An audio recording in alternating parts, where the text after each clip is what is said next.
Hello everyone, कैसे हैं आप लोग दोस्तों। मैं हूं आपका दोस्त, आपका teacher CA doctor Amit Khandal. दोस्तों, हम लोग सप्लाई वाले कॉन्सेप्ट को पढ़ रहे थे और मैंने आपको लास्ट क्लास के अंदर सप्लाई के बारे में कुछ इंपॉर्टेंट बातें बताई थी कि देखो, सप्लाई तो बहुत दूर की बात है दोस्तों। सबसे पहले आपको गुड्स और सर्विस का मीनिंग पता होना चाहिए। गुड्स क्या होता है, सर्विस क्या होता है। मैंने बताया था कि गुड्स का मतलब मूवेबल प्रॉपर्टी होता है, सर्विस का मतलब होता है एनीथिंग अदर देन गुड्स। लेकिन दो चीजें ऐसी होती है जिन्हें ना तो गुड्स माना जाएगा और ना ही सर्विस माना जाएगा, that is called money and securities. तो मनी और सिक्योरिटीज को ना तो गुड्स माना जाता है और ना ही सर्विस माना जाता है।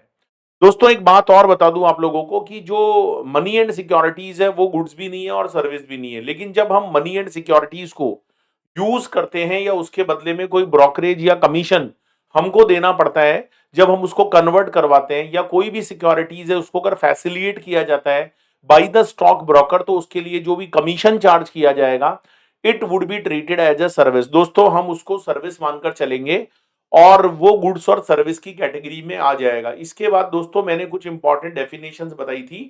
गुड्स के बारे में मैं आपको बता चुका हूं, सर्विस के बारे में मैं बता चुका हूं। एक्शनेबल जो क्लेम्स होते हैं दोस्तों वो गुड्स होते हैं। लेकिन देखो, ऐसा नहीं है कि गुड्स होने का मतलब जीएसटी लग जाएगा। एक्शनेबल क्लेम गुड्स हैं, लेकिन एक्शनेबल क्लेम के अंदर जो लॉटरी है, बैटिंग है, गैम्बलिंग है, केवल उनको ही अपन जीएसटी के एम्बिट में लेंगे। बाकी चीजों को जीएसटी नहीं लगाना है, that is covered in negative list. तो आप लोग ये मानकर चलो, एक्शनेबल क्लेम क्या होता है ये मैं बताया था आप लोगों को कि कोई भी ऐसा क्लेम जो किसी एक्शन के बाद अराइज होता हो। इसमें इंश्योरेंस कंपनी वाला जो एग्जाम्पल है वो मैंने आपको दिया था, और भी मैंने बहुत सारे एग्जाम्पल आप लोगों को दिए थे दोस्तों। तो मैं आपको बता देना चाहता हूं कि एक्शनेबल क्लेम गुड्स की डेफिनेशन में तो कवर होता है, लेकिन माय डियर फ्रेंड्स उसके ऊपर जीएसटी नहीं लगता। केवल लॉटरी, बैटिंग और गैम्बलिंग के केस में ही हम जीएसटी लगाएंगे। इसके बाद दोस्तों, हम लोग डिस्कस किए थे द डेफिनेशन ऑफ बिजनेस। बहुत ही डिटेल्ड डेफिनेशन है।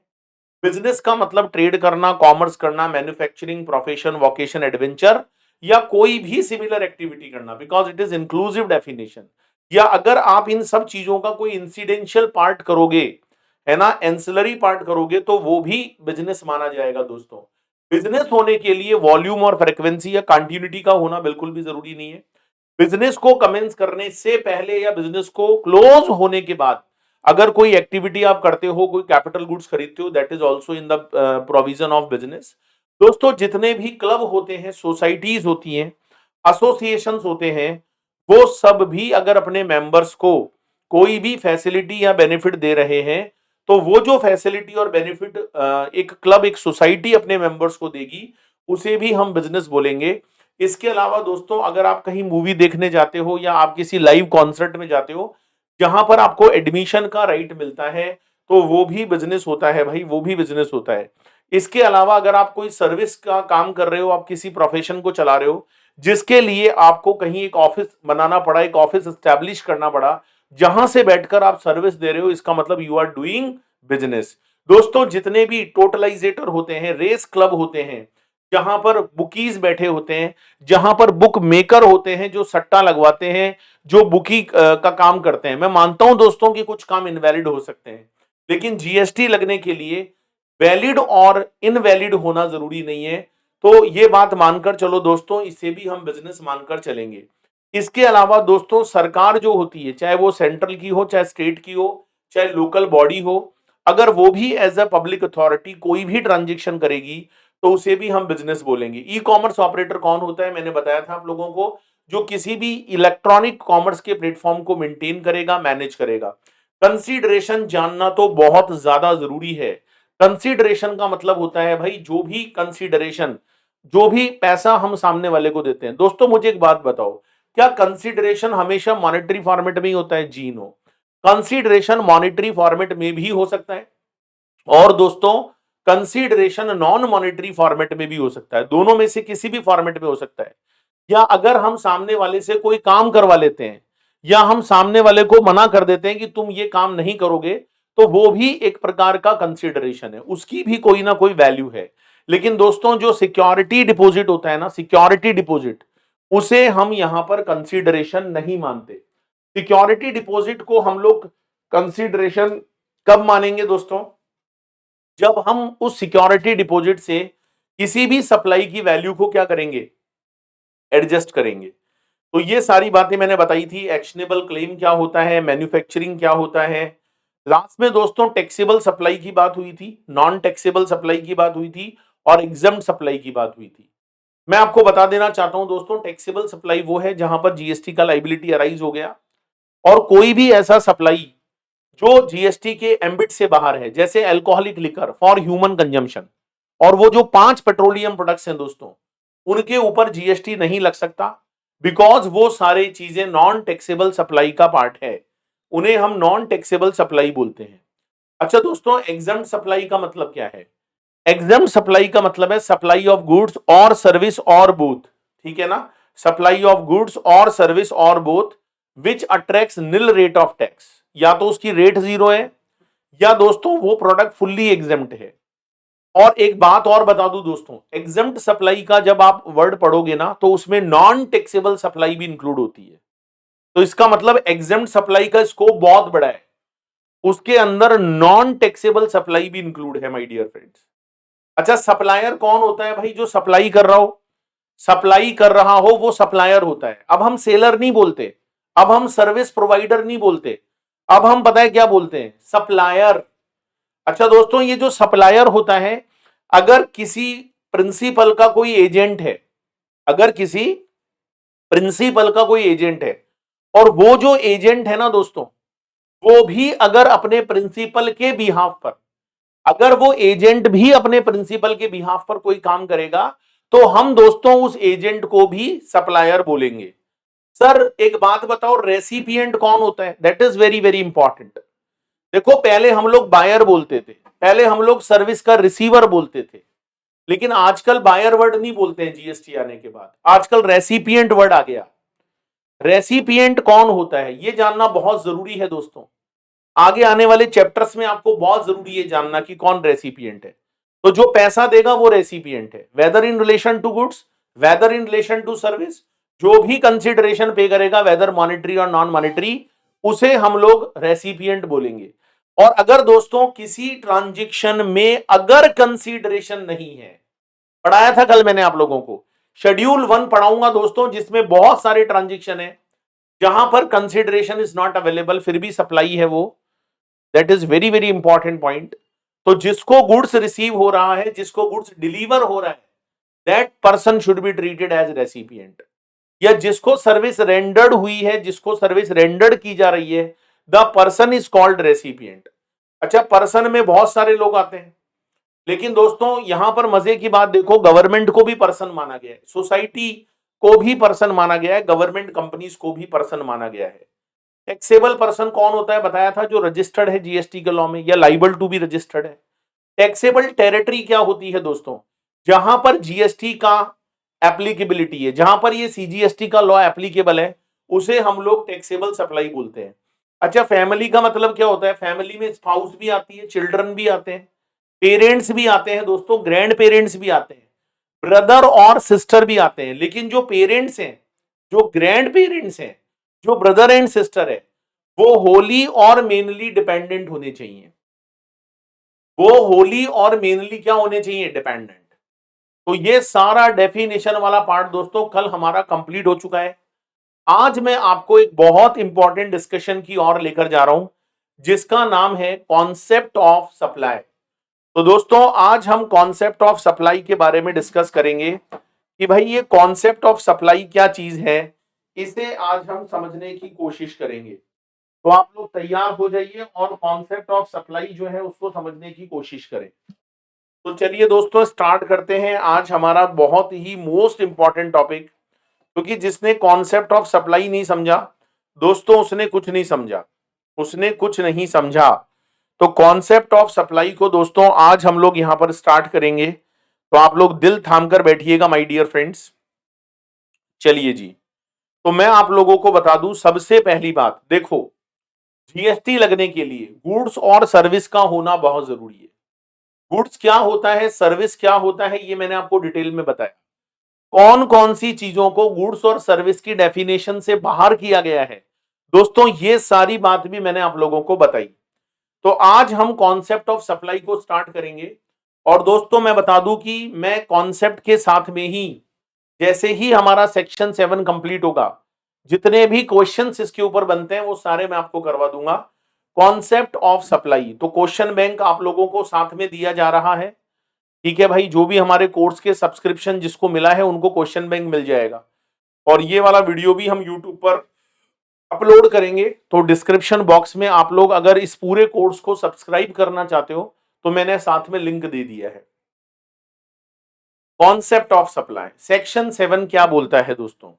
देखो, सबसे पहली बात, ये जो सप्लाई का पूरा कॉन्सेप्ट है ना, ये आपको सेक्शन 7 में बताया गया है। सेक्शन 7 किसका? सेक्शन 7 है भाई सीजीएसटी एक्ट का। तो आज हम सबसे पहले सेक्शन 7 सबसेक्शन 1, इसके बाद में सबसेक्शन 1A, सबसेक्शन 2 ये हम पढ़ेंगे, और सबसेक्शन 3। तो ये जो पूरा सेक्शन 7 है भाई, ये हमें डिटेल से पढ़ना है। सबसे पहले हम लोग यहां पर पढ़ने वाले हैं सेक्शन 7(1) हम पढ़ेंगे। उसके बाद हम सेक्शन 7(1)A पढ़ेंगे। उसके बाद हम सेक्शन 7(2) पढ़ेंगे। उसके बाद हम सेक्शन 7(3) पढ़ेंगे। तो ऐसे दोस्तों ये पूरा कॉन्सेप्ट आज हमको अच्छे से पढ़ना है, समझना है, राइट? तो ये सारी बात है भाई। तो सप्लाई की अगर मैं डेफिनेशन की बात करूं दोस्तों, सप्लाई इंक्लूड्स, सप्लाई का मतलब क्या है? सप्लाई का मतलब क्या है दोस्तों, ये जानना मुझे बेहद जरूरी है। तो सेक्शन 7(1) के अंदर 3 क्लॉज है, ए, बी और सी। ये जो 3 क्लॉज है ना, ए, बी और सी, देखो ए क्या बोलता है? All forms of supply of goods और सर्विसेज और both, all forms of supply of goods और सर्विसेज और both, such as sale, sale तो समझते हो ना आप, sale, transfer, barter, exchange, licence, rental, lease और डिस्पोजल। तो 1 2 3 4 5 6 7 7 चीजें हैं दोस्तों। तो सबसे पहले हम जो समझने जा रहे हैं दैट इज सेक्शन 7(1)A।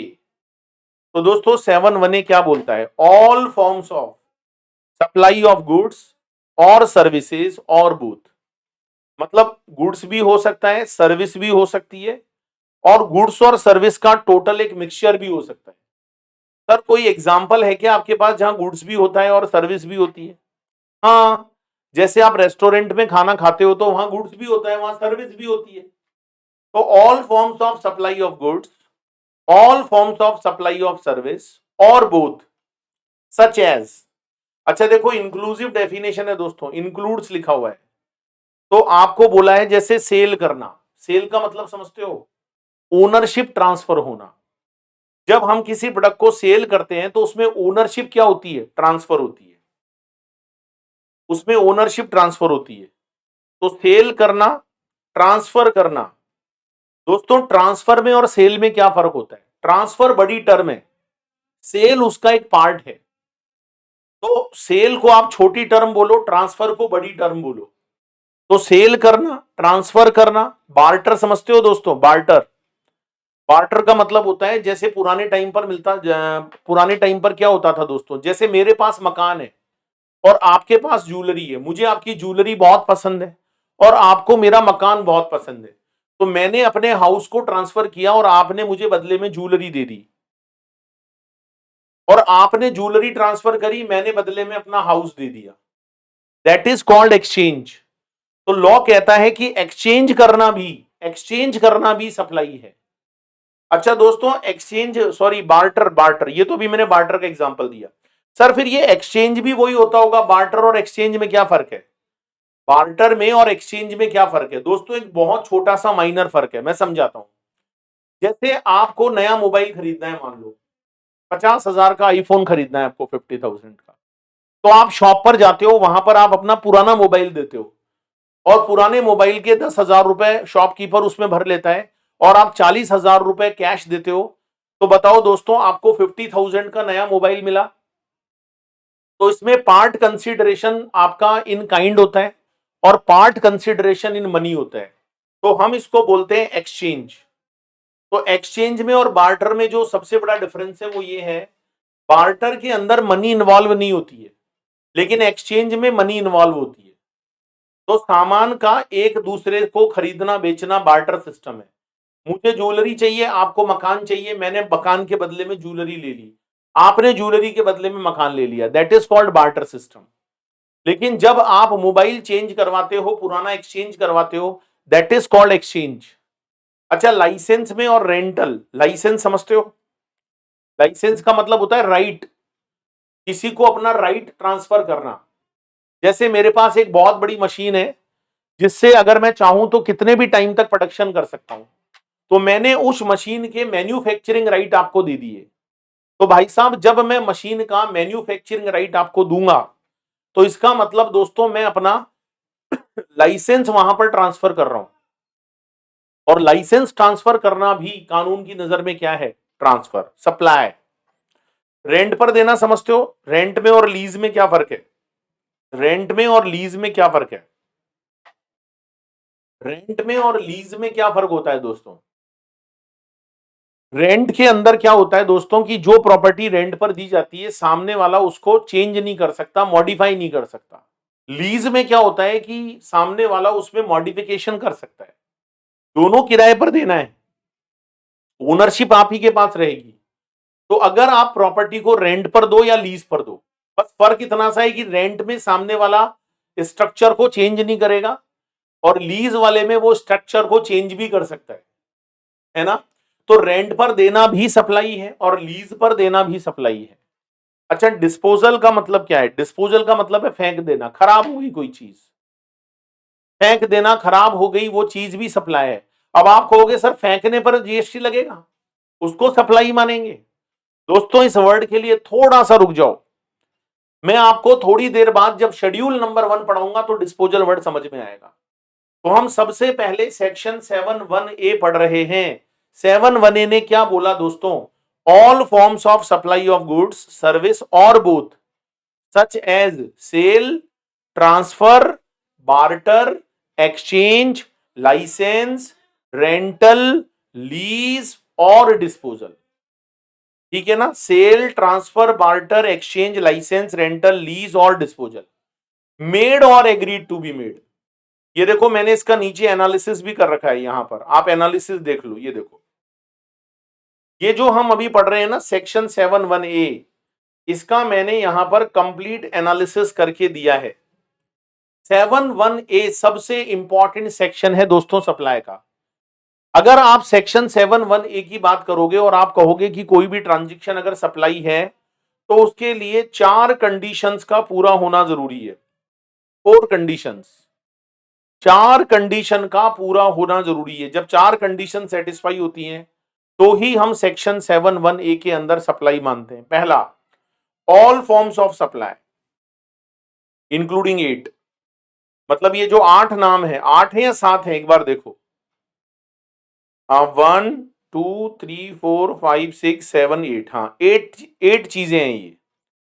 तो ऐसा नहीं है भाई ये जो 8 चीजों के नाम है इन्हीं को सप्लाई मानेंगे, क्योंकि लॉ ने बोला सच एज, मतलब it is not a complete list. तो ऑल फॉर्म्स ऑफ सप्लाई। दूसरी बात, मेड और एग्रीड टू बी मेड। ये सप्लाई जो है भाई, ये या तो आपने कर दी हो या आप इन फ्यूचर करोगे। कई बार होता है ना कि हम कोई काम कर चुके हैं और कई बार होता है कि हमें पैसा पहले मिल जाता है लेकिन हम काम बाद में करेंगे। तो एग्रीड टू बी मेड का मतलब है कि हमें कंसीडरेशन तो मिल गया लेकिन हमने अभी वो काम नहीं किया दोस्तों। तो अगर कंसीडरेशन मिल गया है, काम नहीं किया, तो भी सप्लाई है दोस्तों, फॉर अ कंसीडरेशन। ये देखो, फॉर अ कंसीडरेशन। इसके अलावा दोस्तों देखिएगा, लास्ट में एक बात बोली very very important, in the course और फर्दरेंस ऑफ बिजनेस। ये जो काम आप कर रहे हो भाई, ये इन द कोर्स और फर्दरेंस ऑफ बिजनेस होना चाहिए। सर इसका क्या मतलब होता है इन द कोर्स और फर्दरेंस ऑफ बिजनेस? भाई जो भी काम आप करोगे ना, वो इन कनेक्शन टू बिजनेस होना चाहिए, उसका पर्सनल काम नहीं होना चाहिए, इन कनेक्शन टू बिजनेस। जो भी काम आप यहां पर करोगे वो इन कनेक्शन टू बिजनेस होना चाहिए, इन कनेक्शन टू बिजनेस। तो 4 कंडीशंस का पूरा होना जरूरी है, पहली कंडीशन है all forms of supply including 8। दूसरा, मेड और agreed to be made, made और एग्रीड टू बी मेड। तीसरा है फॉर अ कंसीडरेशन, और चौथी चीज है इन द कोर्स और फर्दरेंस ऑफ बिजनेस। तो ये 4 कंडीशन दोस्तों अगर आप सेटिस्फाई कर देते हो तो सेक्शन 7(1)(a) के अंदर जो भी काम आपने किए हैं भाई वो सप्लाई माने जाएंगे, उनको हम क्या बोलेंगे, सप्लाई। जैसे मैं एग्जांपल देता हूं दोस्तों, एक इंडिविजुअल बंदा है जो सेल करता है अपनी कार को टू अ कार डीलर, किसी कार डीलर को सेल करता है। दोस्तों मुझे एक बात बताओ, अगर आप कार डीलर को अपनी पर्सनल कार बेचोगे तो क्या ये सप्लाई है? 4 कंडीशन आपके दिमाग में आनी चाहिए जब भी क्वेश्चन पढ़ो भाई साहब। 4 कंडीशन देखो, पहली कंडीशन क्या थी, सेल, सेल है ना, देखो ट्रांसफर है, सेल है। दूसरी बात, मेड और एग्रीड टू बी मेड, कर चुके हो आप। तीसरी बात, पैसा भी है, कंसिडरेशन भी है। लेकिन चौथी बात यहां पर पूरी नहीं हो रही। चौथी बात क्या थी दोस्तों, इन कनेक्शन टू बिजनेस। तो पर्सनल कार बेची है भाई, ये कोई हमारा बिजनेस थोड़ी है। तो फोर्थ कंडीशन यहां पर पूरी नहीं हो रही, तो भाई साहब हम इस ट्रांजेक्शन को बोलेंगे नॉट अ सप्लाई। हम इस ट्रांजेक्शन को क्या बोलेंगे, नॉट अ सप्लाई। फिर ये ट्रांजेक्शन भाई साहब सप्लाई नहीं है। ऐसे ही दोस्तों कोई कोऑपरेटिव सोसाइटी है, वो अपनी डेली नेसेसिटी के प्रोडक्ट्स अपने मेंबर्स को बेचती है। जैसे आप मान लो किसी क्लब में या किसी सोसाइटी में रहते हो, कोई सोसाइटी है रेजिडेंशियल सोसाइटी, तो आप जब उस रेजिडेंशियल सोसाइटी में रहते हो भाई, तो आपकी सोसाइटी ने आपको एक फैसिलिटी दी है कि जो डेली नेसेसिटी के प्रोडक्ट्स होते हैं, खाने पीने के सामान होते हैं, कॉस्मेटिक आइटम्स होते हैं, वो अपने मेंबर्स को प्रोवाइड करवाएगी सोसाइटी और जो कंसीडरेशन है वो लेगी। बताओ दोस्तों क्या ये सप्लाई मानी जाएगी? यस। देखो चारों कंडीशन याद करो। पहली कंडीशन क्या थी, all forms of supply, cover हो रहा है उसमें। मेड और agreed to be made, cover हो रहा है। कंसीडरेशन होना चाहिए, कवर हो रहा है। चौथा कंडीशन था इन फर्दरेंस ऑफ बिजनेस, तो सोसाइटी का काम ही यही है अपने मेंबर्स को फैसिलिटी देना, तो सामान बेचना भी फैसिलिटी देना है। तो इसका मतलब चारों कंडीशन पूरी हो गई। और दोस्तों जब चारों कंडीशन पूरी हो जाती हैं तो हम फिर उस ट्रांजेक्शन को क्या बोलेंगे, सप्लाई बोलेंगे। तो क्या आपको दोस्तों सेक्शन 7(1)(a) समझ में आया या नहीं आया दोस्तों, मुझे बताओ जल्दी से। तो सेल करना, ट्रांसफर करना, बार्टर। अब लोग कहते हैं सर बार्टर में कंसीडरेशन कैसे लोगे? सपोज करो मैंने अपना मकान दे दिया, सामने वाले ने अपनी ज्वेलरी दे दी, तो मकान पर तो देखो जीएसटी की बात आएगी नहीं। क्यों नहीं आएगी? क्योंकि मकान जो होता है वो इमूवेबल होता है, और जब मकान इमूवेबल है तो वो ना तो गुड्स है और ना सर्विस है। लेकिन जिसने ज्वेलरी ट्रांसफर करी है वो गुड्स में आएगा।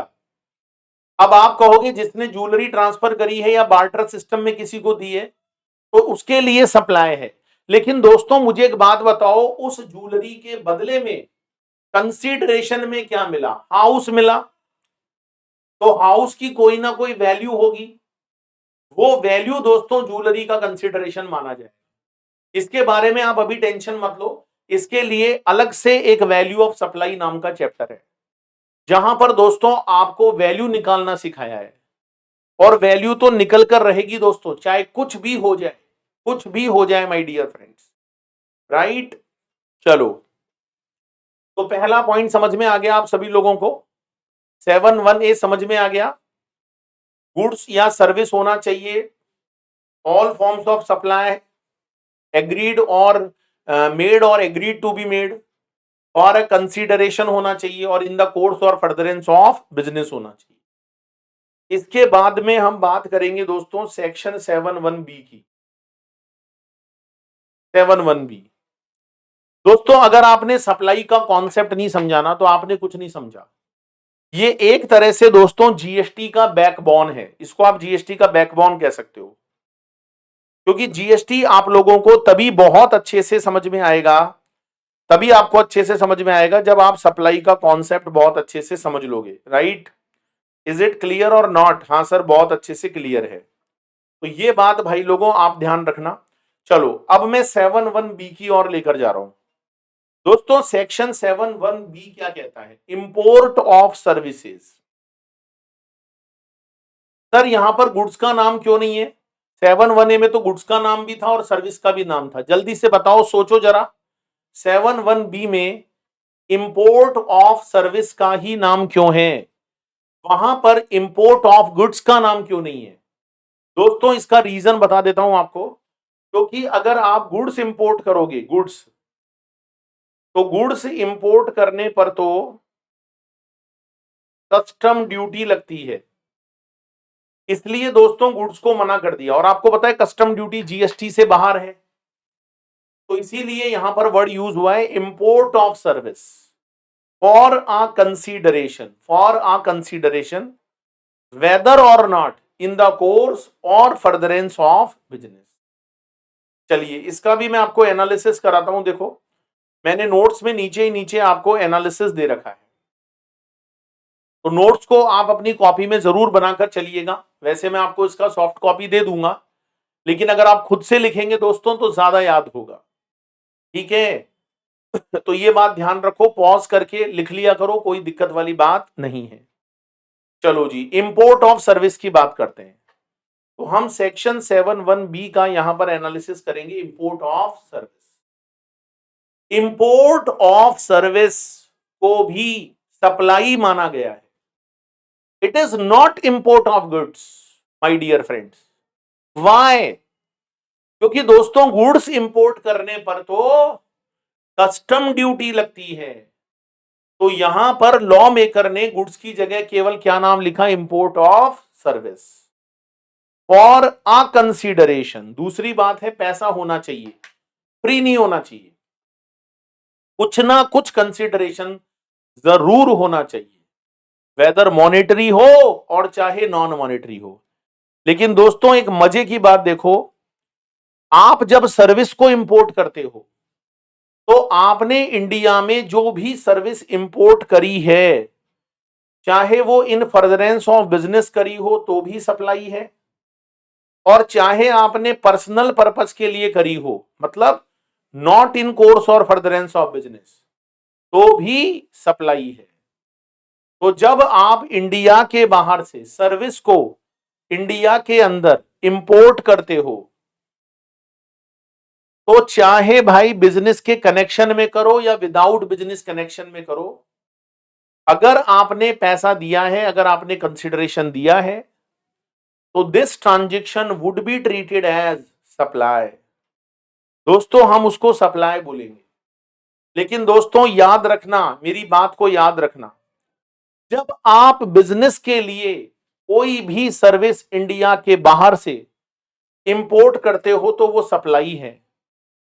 और सप्लाई के बाद यहां पर ये मानकर चलना कि जीएसटी भी लगेगा ही लगेगा। लेकिन माय डियर फ्रेंड्स, जब आप अपने पर्सनल पर्पस के लिए कोई भी सर्विस इंडिया के बाहर से इंपोर्ट करते हो, और अगर इंपोर्ट किसने किया है? किसी इंडिविजुअल ने, किसी गवर्नमेंट ने, किसी चैरिटेबल ट्रस्ट ने, फॉर नॉन बिजनेस यूज। किस किसने किया हो? इंडिया के बाहर से सर्विस को इंपोर्ट किसने किया हो? इंडिविजुअल ने किया हो, किसी गवर्नमेंट ने किया हो, कोई सी भी गवर्नमेंट हो सकती है, किसी चैरिटेबल ट्रस्ट ने किया हो। और क्यों किया है इंपोर्ट? नॉन बिजनेस यूज के लिए। तो मैं मानता हूं दोस्तों कि वो सप्लाई तो है, लेकिन आपको पता है ना दोस्तों, सप्लाई होना और उस पर जीएसटी लगना दोनों अलग अलग बात है। ये कभी मत सोचना कि अगर कोई ट्रांजैक्शन सप्लाई बन गया तो जीएसटी उसके ऊपर कंफर्म लगेगा, ऐसा बिल्कुल भी मत सोचना। क्योंकि दोस्तों बहुत सारी चीजें सप्लाई तो हैं, लेकिन जीएसटी कानून उन पर जीएसटी नहीं लगाना चाहता, तो उन पर एग्जम्पशन दी गई है। उस पर क्या दी गई है? एग्जम्पशन। तो सप्लाई के ऊपर अगर एग्जम्पशन मिल जाएगी तो भाई साहब फिर जीएसटी नहीं लगेगा। तो ये जो पर्टिकुलर ट्रांजैक्शन है, इंडिया के बाहर से सर्विस इंपोर्ट करना for personal use not business use by the individual और गवर्नमेंट और चैरिटेबल ट्रस्ट। तो भाई साहब चैरिटेबल ट्रस्ट गवर्नमेंट कई बार पब्लिक वेलफेयर के लिए सर्विस इंपोर्ट कर सकती है, नॉट फॉर बिजनेस। एक इंडिविजुअल अपने पर्सनल यूज के लिए सर्विस इंपोर्ट कर सकता है, उस पर कभी भी जीएसटी नहीं लगता, उसे लॉ के अंदर एग्जम्प्ट किया गया है दोस्तों। उसे लॉ के अंदर क्या किया गया है, एग्जम्प्ट किया गया है, it is not liable for GST. लेकिन अगर कोई दूसरा बंदा इंडिया के बाहर से इंडिया में सर्विस इंपोर्ट करेगा, जो कि इंडिविजुअल नहीं है, जो कि गवर्नमेंट नहीं है, जो कि चैरिटेबल ट्रस्ट नहीं है, एक कंपनी, एक फर्म, क्योंकि भाई साहब ये जो लोग होते हैं कई बार हो सकता है भाई ये भी अपने बिजनेस के लिए ना कर रहे हो, कोई वेलफेयर के लिए कर रहे हो, तो भाई साहब जीएसटी लगेगा, यहां एग्जम्पशन नहीं है। और दोस्तों एक मजे की बात बताऊं, यहां पर जीएसटी जमा कराने की जो जिम्मेदारी है, जिम्मेदारी वो रेसिपिएंट की होगी। देखो यहां पर एक बात समझाता हूं दोस्तों आप लोगों को, कोई भी ट्रांजैक्शन जब होता है, कोई भी ट्रांजैक्शन जब होता है, तो दोस्तों एक तो होता है सप्लायर और एक होता है दोस्तों रेसिपिएंट। एक को हम सप्लायर बोलते हैं और एक को हम रेसिपिएंट बोलते हैं। बताओ भाई मेरी बात सही है या नहीं है, बोलो, इज इट क्लियर और नॉट? एक को तो हम बोलते हैं सप्लायर और एक को हम बोलते हैं रेसिपिएंट। सप्लायर सप्लाई देगा, सपोज आपने 1 लाख रुपए की सप्लाई दी और आपने उसके ऊपर जीएसटी लगाया 12%, मतलब 12,000, तो आपने बिल बनाया होगा 1,12,000 का। ये बिल बनाकर आप किसको दोगे? रेसिपिएंट को। तो रेसिपिएंट से आपको जो कलेक्ट होगा वो 1,12,000 कलेक्ट होगा। सप्लायर को कितने पैसे कलेक्ट होंगे? 1,12,000। अच्छा बताओ दोस्तों, गवर्नमेंट को जीएसटी कौन जमा कराएगा? सप्लायर जमा कराएगा। ये जो 12,000 का जीएसटी है इसे जमा कौन कराएगा? सप्लायर जमा कराएगा। देखो बर्डन तो रेसिपिएंट पर आता है, पैसे तो रेसिपिएंट को देने पड़ते हैं, लेकिन जो जमा कराने की रिस्पॉन्सिबिलिटी है, जो जिम्मेदारी है दोस्तों टैक्स को जमा कराने की, वो हमेशा सप्लायर की होती है। Supplier is liable to deposit the GST. Recipient से सरकार नहीं मांगेगी, सरकार हमेशा जीएसटी का पैसा सप्लायर से मांगेगी दोस्तों। अच्छा इसको लॉ की लैंग्वेज में बोलते हैं फॉरवर्ड चार्ज। इसको लॉ की लैंग्वेज में क्या बोलते हैं? Forward charge. फॉरवर्ड चार्ज बोलो या नॉर्मल चार्ज बोलो, इसे लिखने की जरूरत नहीं है दोस्तों, ये अगले चैप्टर में भी आएगा। तो सप्लायर क्या करता है भाई? रेसिपिएंट के ऊपर बिल रेज करता है और उस बिल में जीएसटी जोड़कर उससे लेता है। जैसे आप शॉपिंग करने जाते हो तो आप तो रेसिपिएंट हो ना, लेकिन जो दुकानदार है, जो शॉपकीपर है, वो सप्लायर है।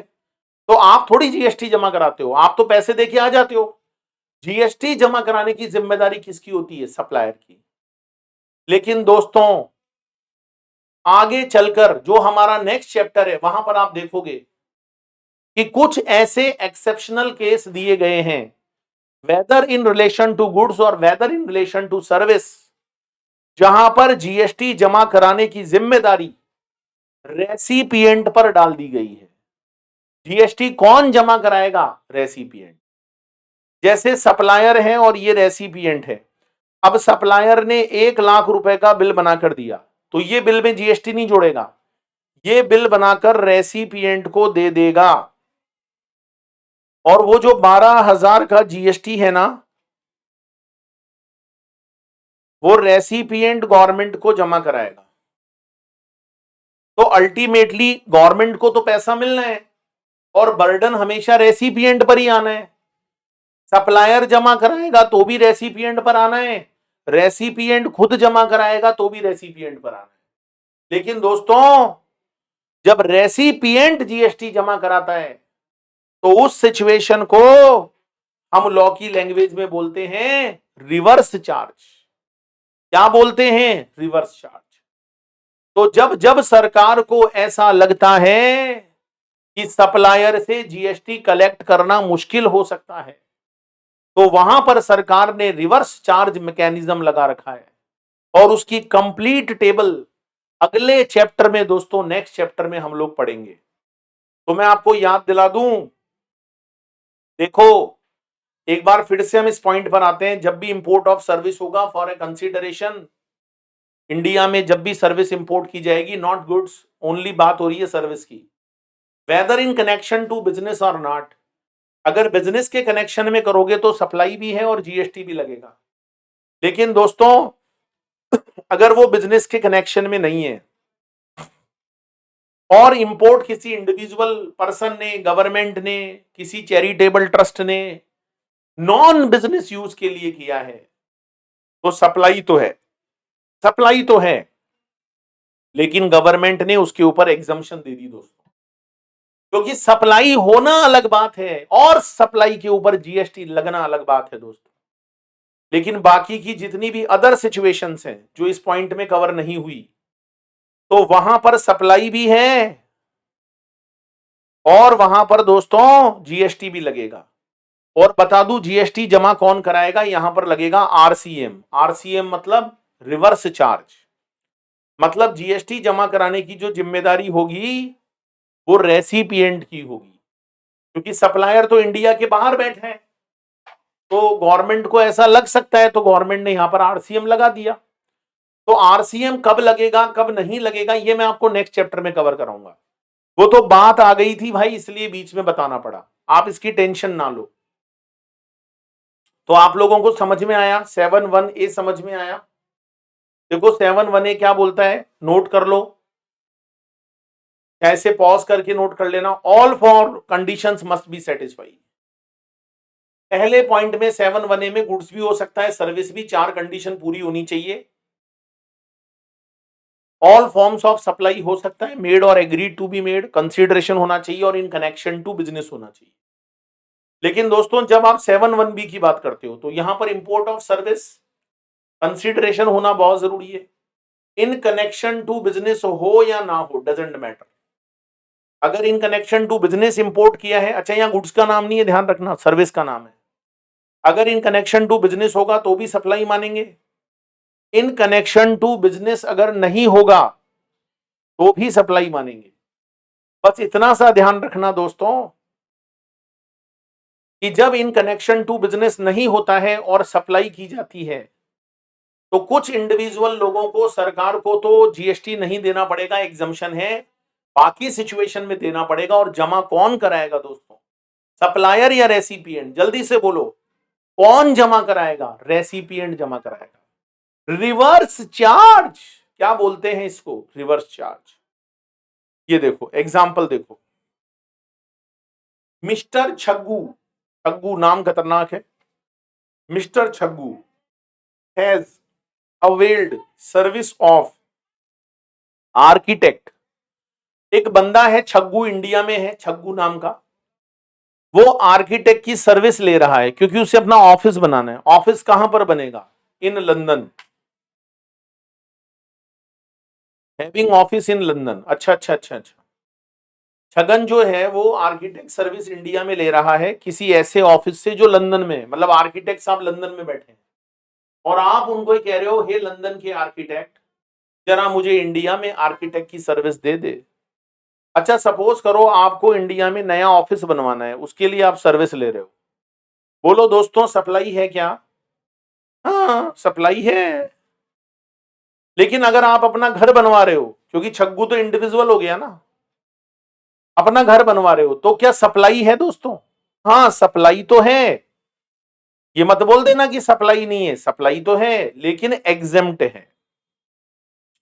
दोस्तों सप्लाई होना अलग बात है और सप्लाई पर जीएसटी लगना अलग बात है।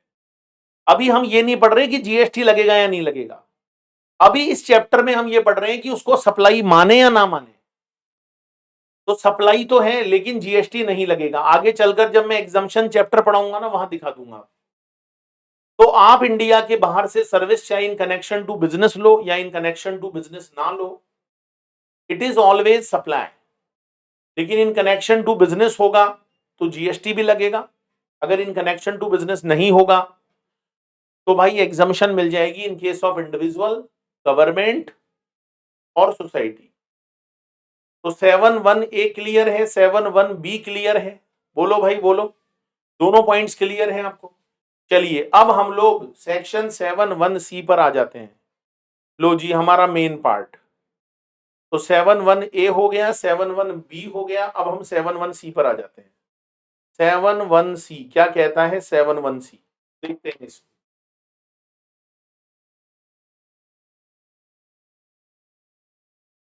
चलो भाई, 7(1)(c) एक बहुत ही इंपॉर्टेंट पॉइंट है, इसको बहुत ध्यान से समझिएगा दोस्तों। 7(1)(c)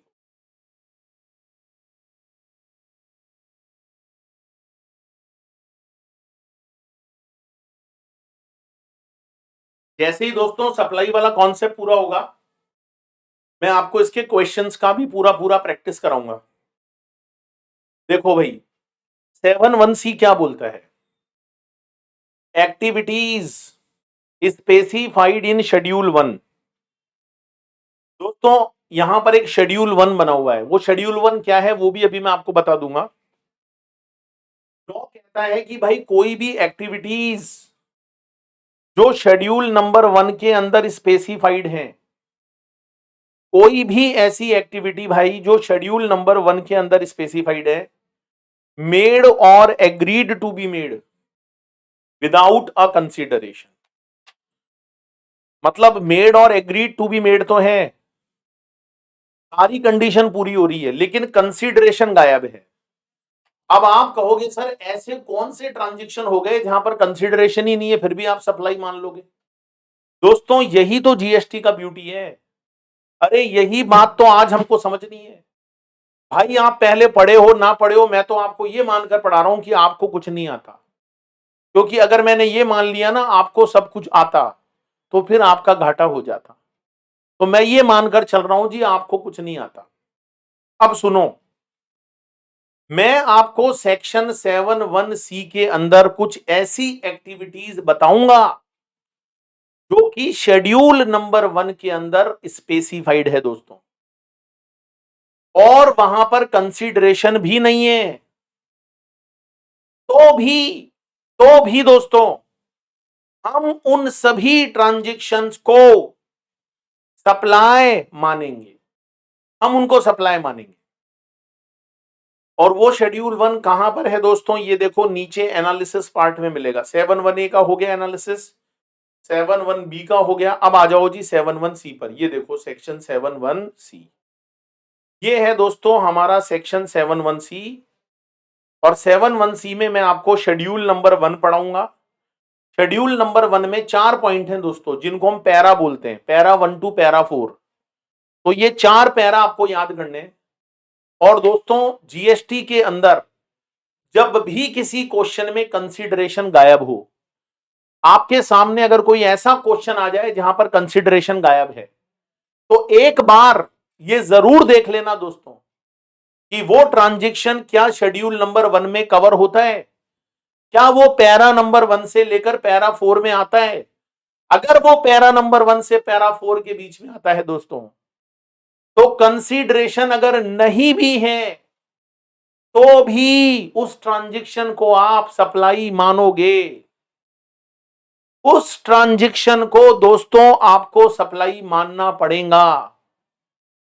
कंसीडरेशन नहीं भी है, देखो पुराने लॉ में ऐसा कभी नहीं होता था। जब मैं पुराना एक्साइज पढ़ाता था, जब मैं पुराना सर्विस टैक्स पढ़ाता था, जब मैं पहले वैट और सेल टैक्स पढ़ाता था दोस्तों, तो वहां पर कंसीडरेशन का होना बहुत ही ज्यादा जरूरी था। लेकिन दोस्तों अब ऐसा नहीं है। अरे अगर कंसीडरेशन नहीं भी होगा दोस्तों, अगर कंसीडरेशन नहीं भी होगा और अगर वो ट्रांजैक्शन शेड्यूल नंबर 1 में आता है, पैरा 1 से लेकर पैरा 4, तो हम उसको सप्लाई मानेंगे, हम उसको सप्लाई मानेंगे। चलो जी पैरा 1 से लेकर पैरा 4 देख लेते हैं आज। तो जब जब कंसीडरेशन गायब हो तो ये जरूर देख लेना कि भाई वो ट्रांजेक्शन पैरा 1 से लेकर पैरा नंबर 4 में कवर हो रहा है या नहीं। चलिए दोस्तों, सबसे पहले मैं आपको पैरा नंबर 1 पढ़ाता हूं। देखो पैरा नंबर 1 में क्या लिखा है। परमानेंट ट्रांसफर और disposal of business asset. Permanent transfer और disposal of business asset. Permanent transfer का मतलब हमेशा के लिए, नॉट टेम्पररी। या disposal of business asset, disposal का मतलब होता है फेंक देना, खराब हो गई कोई चीज। मैंने कहा था ना डिस्पोजल पर हम बहुत डिटेल में डिस्कस करेंगे। लेकिन दोस्तों आगे जो लाइन लिखी है ना, ये बहुत इंपॉर्टेंट है। Where ITC has been availed on such asset. दोस्तों मैं आपको समझाता हूं पूरे एग्जांपल के साथ। सपोज करो दोस्तों, हमारी कंपनी का नाम है ए limited. A limited laptop purchase करके लाई। 1 लाख रुपए का लैपटॉप था। इस पर जीएसटी बना 18%, मतलब 18,000। तो ए लिमिटेड के लिए जो परचेज है उसको बोलते हैं इनवर्ड सप्लाई। इनवर्ड का मतलब जो आप परचेज करके लाए। बताओ दोस्तों, आप कितने का लैपटॉप खरीद के लाए? 1 लाख रुपए का, जिस पर जीएसटी 18,000 बनता है। अच्छा, ये जो आईटीसी था, ये आपने अवेल कर लिया। आपने इस आईटीसी को क्या कर लिया? अवेल कर लिया। आपने इसको बुक कर लिया, अवेल कर लिया, टेकन कर लिया, मतलब ये आईटीसी आपने ले लिया क्योंकि आप अपने बिजनेस के लिए लाए। अब हुआ क्या दोस्तों, थोड़े दिनों बाद, 4-5 साल के बाद, ये जो लैपटॉप था ना, इसकी टेक्नोलॉजी बहुत पुरानी हो गई और आपको नया लैपटॉप चाहिए था। तो कंपनी ने क्या किया, ये लैपटॉप पुअर जो लोग होते हैं, गरीब लोग, उनको दे दिया कि भाई गरीब लोग के बच्चे इससे पढ़ लेंगे। बताओ, ये लैपटॉप फ्री में दे दिया दोस्तों। तो सरकार ये कहती है कि आपने जो ट्रांजैक्शन किया है वो विदाउट कंसीडरेशन किया, विदाउट कंसीडरेशन। आपने वो परमानेंट ट्रांसफर कर दिया, वो लैपटॉप आपने हमेशा के लिए गरीब लोगों को दे दिया, और वो भी आपने विदाउट कंसीडरेशन दिया। तो दोस्तों कानून ये कहता है आपको सेक्शन 7(1)(c) में कि अगर कोई भी बिजनेस असेट जिस पर पहले आईटीसी लिया गया था, जिस पर आईटीसी अवेल किया गया था, अगर आज आप उसको फ्री में किसी को दे दोगे तो हम उसको सप्लाई मानेंगे। हम उसको क्या मानेंगे? सप्लाई। अब आप कहोगे सर सप्लाई कैसे मान लोगे, वैल्यू ही नहीं है। जब तक वैल्यू नहीं होगी तो जीएसटी कैसे लगेगा? देखो, वैल्यू की टेंशन आप मत करो। वैल्यू निकालने के लिए हमारे पास बहुत हथकंडे हैं। हम उस पुराने लैपटॉप का वैल्यू भी निकाल लेंगे। हमारे पास एक चैप्टर है वैल्यू ऑफ सप्लाई, हम वैल्यू निकाल लेंगे। लेकिन हम उसको सप्लाई भी मानेंगे और वैल्यू निकालने के बाद हम उस पर जीएसटी भी लगाएंगे। सर ये क्या बात है, ये क्या लॉजिक है? मैं समझाता हूं डियर, बात क्या है। देखो सुनो, मेरी बात सुनो, मेरी बात सुनो माय डियर। आप कोई भी बिजनेस असेट जब परचेज करके लाते हो तो उसके ऊपर आईटीसी इस कंडीशन पर दिया जाता है कि वो असेट या उससे काम आने वाली कोई भी चीज जब बनेगी तो उसके ऊपर फर्दर आगे क्या लगेगा? जीएसटी। कोई भी बिजनेस असेट पर अगर आपने आईटीसी लिया है तो इसका मतलब जब उसकी फर्दर सप्लाई होगी तो उसकी फर्दर सप्लाई के ऊपर भी क्या लगना चाहिए? जीएसटी लगना चाहिए। सरकार का जीएसटी का नियम ही कुछ ऐसा है। दोस्तों मुझे सुभाष चंद्र बोस, नेताजी सुभाष चंद्र बोस का एक नारा याद आता है। उन्होंने देश को एक नारा दिया था, तुम मुझे खून दो और मैं तुम्हें आजादी दूंगा। बोलो ये नारा आपको याद है या नहीं है? नेताजी सुभाष चंद्र बोस ने हमारे देश को एक नारा दिया था, तुम मुझे खून दो मैं तुम्हें आजादी दूंगा। तो दोस्तों आजादी कब मिलेगी दोस्तों, मुझे बताओ? जब खून मिलेगा। अगर खून नहीं मिलेगा तो आजादी कहां से मिलेगी? तो आपने 18,000 का अगर आईटीसी लिया है तो ये समझ लो भाई, आगे जब इसकी फर्दर सप्लाई करोगे या इस बिजनेस असेट को कहीं भी यूज करोगे तो आगे जीएसटी लगना बहुत जरूरी है। तो जीएसटी लगता है तो आईटीसी मिलती है, या तो इसको उल्टा बोल लो कि जब आप आउटवर्ड सप्लाई पर जीएसटी लगाते हो तो ही इनवर्ड का जीएसटी का क्रेडिट आपको मिलता है। और अगर ऐसे समझना चाहो तो यूं समझ लो कि अगर क्रेडिट ले लिया है, अगर आपने इनवर्ड सप्लाई पर परचेज करते समय क्रेडिट ले लिया है तो उसकी आउटवर्ड सप्लाई पर भी आपको जीएसटी देना पड़ेगा, भले ही कंसीडरेशन ना हो, भले ही दोस्तों कंसीडरेशन ना हो। तो सरकार ने बोला कि भाई अगर कोई भी बिजनेस असेट, फॉर एग्जांपल मैं आपको एक और एग्जांपल देता हूं, सपोज करो दोस्तों आपका रेडीमेड गारमेंट्स का बिजनेस है, आपने एक नया बिजनेस खोला था रेडीमेड गारमेंट्स का, तो आप बहुत सारे रेडीमेड गारमेंट्स परचेज करके लाए थे, बहुत सारा स्टॉक था आपका, 10 लाख रुपए का स्टॉक था, उस पर आपका 12% जीएसटी बनता है, तो कितना जीएसटी बना होगा? 1,20,000। ये 1,20,000 का आपका इनवर्ड सप्लाई, इसको बोलते हैं इनवर्ड सप्लाई, जो आप परचेज करके लाते हो ना, that is called inward supply. तो इनवर्ड सप्लाई का जो जीएसटी है वो है हमारा 1,20,000। अच्छा, हम जब इस रेडीमेड गारमेंट्स को अगर आगे सोल्ड करेंगे, बेचेंगे, ए लिमिटेड पहले रेडीमेड गारमेंट्स परचेज करके लाई, 1,20,000 का जीएसटी लगा, उसका आईटीसी आपने अवेल कर लिया। लेकिन दोस्तों आईटीसी अवेल किस कंडीशन पर होता है कि जब ये रेडीमेड गारमेंट्स आगे बिकेगा तो उस पर भी जीएसटी लगना चाहिए ही चाहिए। तुम मुझे खून दो, मैं तुम्हें आजादी दूंगा, इसका मतलब अगर खून दिया है तो आजादी जरूर मिलेगी। तो जब जब ये स्टॉक सेल होगा माय डियर फ्रेंड, उस पर जीएसटी लगना चाहिए। अब सपोज करो 50% माल तो आपने बेच दिया, बेचने पे आराम से जीएसटी लगा होगा, कोई दिक्कत ही नहीं है। लेकिन 50% माल अभी भी पड़ा है और आपको बिजनेस में हो गया हैवी लॉस, तो आपने वो गुड्स अपने रिलेटिव्स को, अपने फ्रेंड्स को गिफ्ट में दे दिया कि भाई आओ आओ मेरी बर्बादी पर आओ, आइए आइए हमारी बर्बादी पर आइए, ये शर्ट ले लो भाई, ये शर्ट ले लो। एक फ्रेंड आया था, आजा भाई आजा, 4 शर्ट ले जा तू आज मेरी बर्बादी पे। दुनिया देख रही यार, भला पागल आदमी है। सारे पड़ोसी रिश्तेदार सब आ गए, फ्री में कपड़े बांट रहे हो आप। हो सकता है दोस्तों 10% रेडीमेड गारमेंट्स तो खराब हो गए, चूहे खा गए, चूहों ने कतर दिए दोस्तों, खराब हो गए, डिस्पोज्ड, खराब हो गए। तो भैया डिस्पोजल हो या परमानेंट ट्रांसफर हो, परमानेंट किसी को दे दो या उसको डिस्पोज कर दो। अगर ये काम आपने फ्री में भी किया है तो भी भाई साहब हम तो सप्लाई मानेंगे, जो खराब हो गया उसको भी सप्लाई मानेंगे। अब आप कहोगे सर खराब हो गया तो सप्लाई क्यों मानेंगे? इसलिए मानेंगे बेटा क्योंकि तुमने उस माल को खरीदते समय आईटीसी लिया था, तुमने उसका इनपुट क्रेडिट लिया था।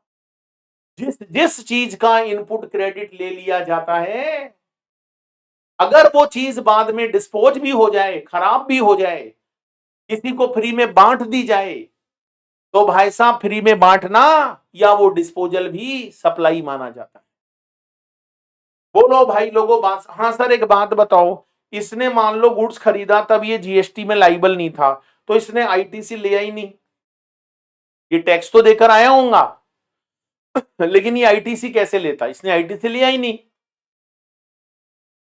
अब सर अगर मान लो इसकी दुकान बंद हो जावे और ये अपना सामान फ्री में दे दे किसी को, तो वो सामान फ्री में देना सप्लाई है क्या? नहीं है। बताओ अब क्यों नहीं है?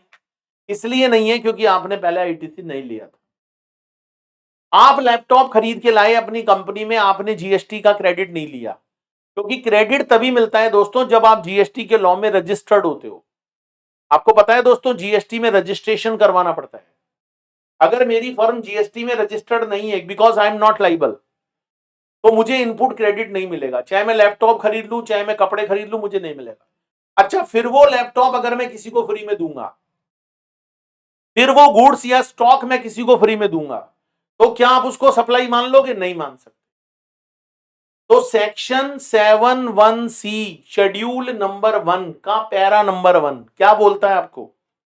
परमानेंट ट्रांसफर और disposal of business asset, it is a supply. लेकिन सप्लाई कब मानेंगे दोस्तों? जब आपने पहले उस असेट पर आईटीसी लिया हो। अगर आपने उस असेट पर पहले आईटीसी लिया है, तो जैसे ही दोस्तों उसका परमानेंट ट्रांसफर होगा, डिस्पोजल होगा, हम उसको सप्लाई मानेंगे। यस, हम उसको सप्लाई मानेंगे। चलिए सेकंड नंबर पैरा 2 पर आ जाओ। पैरा 1 समझ में आ गया आपको? पैरा 1 क्लियर है? हाँ जी सर क्लियर है। कोई डाउट रहता है, कंफ्यूजन रहता है दोस्तों, तो जो भी मेरे कांटेक्ट नंबर है आपको नीचे डिस्क्रिप्शन बॉक्स में भी मिलेंगे, या मेरे ऐप के अंदर भी मिलेंगे, जो अमित खांडल क्लासेस ऐप है फ्रॉम प्ले स्टोर। आप मेरे को व्हाट्सएप करके पूछ सकते हो। सेकंड पैरा क्या बोलता है? सेकंड पैरा क्या बोलता है? देखो, ऊपर असेट का नाम लिया, तो असेट का मतलब तो गुड्स ही होएगा, सर्विस थोड़ी होएंगी। असेट का मतलब तो गुड्स ही होएगा, सर्विस थोड़ी होएंगी। सेकंड पैरा क्या बोलता है? सप्लाई ऑफ गुड्स और सर्विसेज। और इसमें कोई रटने वाली बात भी नहीं है। जब हम पहले पॉइंट में बिजनेस असेट की बात कर रहे हैं, तो असेट तो गुड्स ही होता है भाई, सर्विस कब से होने लग गई? दूसरा पॉइंट, सप्लाई ऑफ गुड्स और सर्विस और बोथ। अब की बार गुड्स का भी नाम है, सर्विस का भी नाम है, और बोथ दोनों का मिक्सचर भी हो सकता है। Between between between related person और डिस्टिंक्ट पर्सन अंडर सेक्शन 25। क्योंकि दोस्तों जो रिलेटेड पर्सन है, डिस्टिंक्ट पर्सन है, अभी समझाऊंगा आपको, डोंट वरी, किसको डिस्टिंक्ट बोलते हैं, किसको रिलेटेड बोलते हैं। अगर आप अपने रिलेटेड पर्सन के साथ, या अगर आप अपने डिस्टिंक्ट पर्सन के साथ कोई भी ट्रांजेक्शन करते हो, क्योंकि ट्रांजेक्शन आप गुड्स का भी कर सकते हो, ट्रांजेक्शन आप सर्विस का भी कर सकते हो, ट्रांजेक्शन आप बोथ का भी कर सकते हो। अगर आपने वो ट्रांजेक्शन फ्री में भी किया है, तो हम उसको सप्लाई मानेंगे, लेकिन एक कंडीशन है, मेड इन द कोर्स और फर्दरेंस ऑफ बिजनेस। जो भी ट्रांजेक्शन होगा ना दोस्तों, जो भी ट्रांजेक्शन होगा, वो इन फर्दरेंस ऑफ बिजनेस होना चाहिए, इन फर्दरेंस ऑफ बिजनेस होना चाहिए। चलो इसको समझते हैं दोस्तों। पैरा नंबर 2 क्या बोलता है आपको? पैरा नंबर 2 को समझने के लिए सबसे पहले आप लोगों को रिलेटेड पर्सन का मीनिंग पता होना चाहिए। रिलेटेड पर्सन कौन होते हैं, यह आपको पता होना चाहिए। डिस्टिंक्ट पर्सन कौन होते हैं, यह आपको पता होना चाहिए। तो माय डियर फ्रेंड, सबसे पहले अपन रिलेटेड पर्सन को, डेफिनेशन को पढ़ लेते हैं। रिलेटेड पर्सन को डिफाइन किया गया है दोस्तों under CGST act. Section number याद करना बिल्कुल भी जरूरी नहीं है। Who is related person my dear friend? Who is related person? तो पहला पॉइंट बोलता है officers or director in another business. दो कंपनीज हैं दोस्तों, एक का नाम है ए लिमिटेड, एक का नाम है बी लिमिटेड। इसके ऑफिसर और डायरेक्टर और इसके ऑफिसर और डायरेक्टर सेम हैं। ए लिमिटेड में जो ऑफिस और डायरेक्टर हैं, वही बी लिमिटेड में भी ऑफिस और डायरेक्टर हैं। तो दोस्तों ए और बी को आपस में रिलेटेड पर्सन माना जाए। अच्छा, यहां पर्सन का मतलब नॉट ओनली नेचुरल पर्सन, इसमें आर्टिफिशियल पर्सन भी आएंगे। यहां पर्सन में फर्म भी आएगी, यहां पर्सन में कंपनी भी आएगी, यहां पर्सन में आप और हम सब लोग आएंगे, इंडिविजुअल नेचुरल पर्सन भी आएंगे। तो ए लिमिटेड और बी लिमिटेड के ऑफिसर और डायरेक्टर्स कॉमन है दोस्तों, कॉमन है। मुझे एक बात बताओ, अगर ऑफिसर और डायरेक्टर कॉमन है, अगर ऑफिसर और डायरेक्टर कॉमन है, तो क्या हम ए और बी लिमिटेड को रिलेटेड पर्सन बोल सकते हैं? द आंसर इज यस, बोल सकते हैं। दूसरी बात, लीगली रिकॉग्नाइज पार्टनर्स, मान लो जी कोई फर्म है ABC एसोसिएट, उसमें A भी पार्टनर है, B भी पार्टनर है और C भी पार्टनर है। तो ये जो ABC है ना भाई, ये आपस में रिलेटेड पर्सन बन गए, क्योंकि ये फर्म में क्या है, पार्टनर। एम्प्लॉयर एम्प्लॉई, अगर आप किसी के यहाँ जॉब करते हो, वो आपका एम्प्लॉयर है और आप वहां पर एम्प्लॉई हो, देखो लॉ में ये नहीं लिखा कि फुल टाइम है या पार्ट टाइम है, डजेंट मैटर। अगर आप कहीं पर नौकरी करते हो, अगर आप कहीं पर काम करते हो, तो आपका एम्प्लॉयर और आपको रिलेटेड पर्सन माना जाएगा। एम्प्लॉयर और एम्प्लॉय का जो रिलेशन होता है वो भी रिलेटेड पर्सन की कैटेगरी में आता है, बिल्कुल आता है दोस्तों। एम्प्लॉयर और एम्प्लॉय का रिलेशन भी आएगा। और एक मजे की बात बताऊं दोस्तों, जीएसटी के कानून में रिलेटेड पर्सन का मीनिंग पूरे जीएसटी लॉ में सेम रहेगा। जैसे आप लोग इनकम टैक्स पढ़ते हो तो वहां रिलेटेड का मीनिंग भी बार बार चेंज होता है। कभी रिलेटेड का मतलब क्या होता है, कभी रिलेटेड का मतलब क्या होता है ना, अलग अलग मीनिंग होता है वहां पर, डिफरेंट डिफरेंट मीनिंग होता है माय डियर फ्रेंड। होता है या नहीं होता है, बताओ मुझे। हाँ सर होता है। तो यहां पर माय डियर फ्रेंड्स जो रिलेटेड का मीनिंग है ना, वो सेम रहेगा।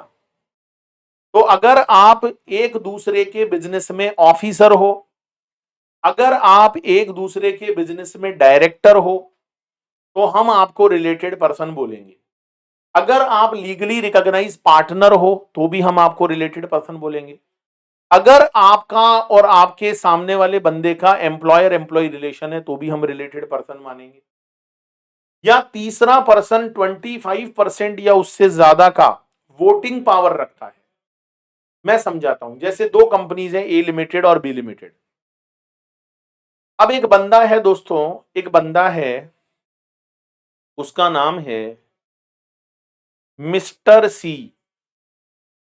उसका नाम क्या है, मिस्टर सी। मिस्टर सी ने ए लिमिटेड के भी शेयर ले रखे हैं, 25% और मोर। वोटिंग का मतलब इक्विटी शेयर, नॉट प्रेफरेंस। और उसने बी लिमिटेड के भी शेयर ले रखे हैं, कितने, 25% और मोर।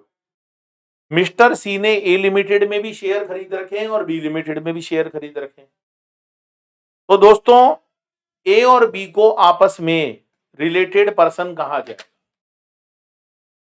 थर्ड पर्सन होल्ड 25% और मोर वोटिंग पावर। तो जब थर्ड पर्सन होल्ड करेगा तो भी तुम दोनों को क्या माना जाएगा, रिलेटेड। फिफ्थ नंबर का पॉइंट क्या बोलता है, one of them control the others. A limited B limited को कंट्रोल कर ले, या बी लिमिटेड ए लिमिटेड को कंट्रोल कर ले। ए लिमिटेड बी लिमिटेड को कंट्रोल कर ले, या बी लिमिटेड ए लिमिटेड को कंट्रोल कर ले, तो वो कंट्रोल करना भी रिलेटेड पर्सन की कैटेगरी में आता है।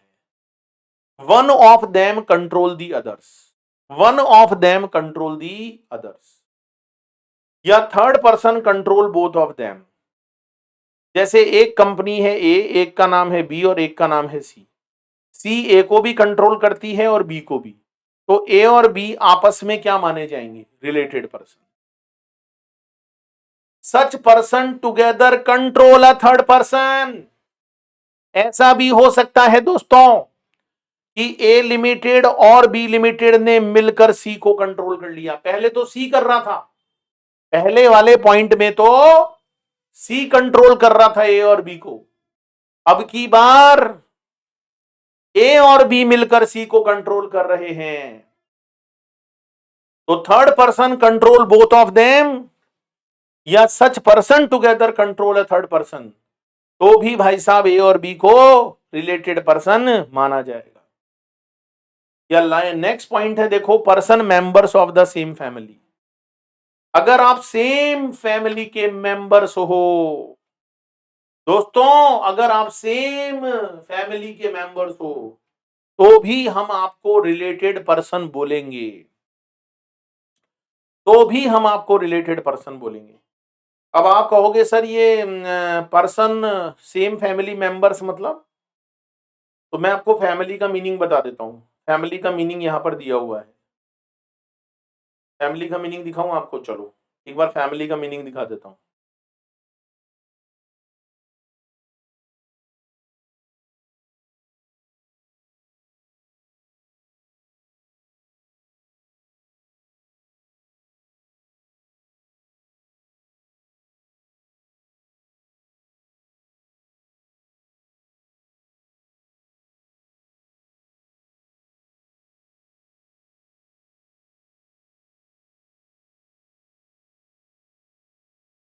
फैमिली का मीनिंग कहाँ चला गया, लिखा था मैंने, एक मिनट। हाँ, अरे कल ही तो बताया था डेफिनेशन में, कैसे भूल रहे हो?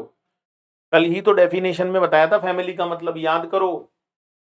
स्पाउस और बच्चे, स्पाउस और बच्चे तो फैमिली में आएंगे ही आएंगे, कल ही पढ़ाया था मैंने।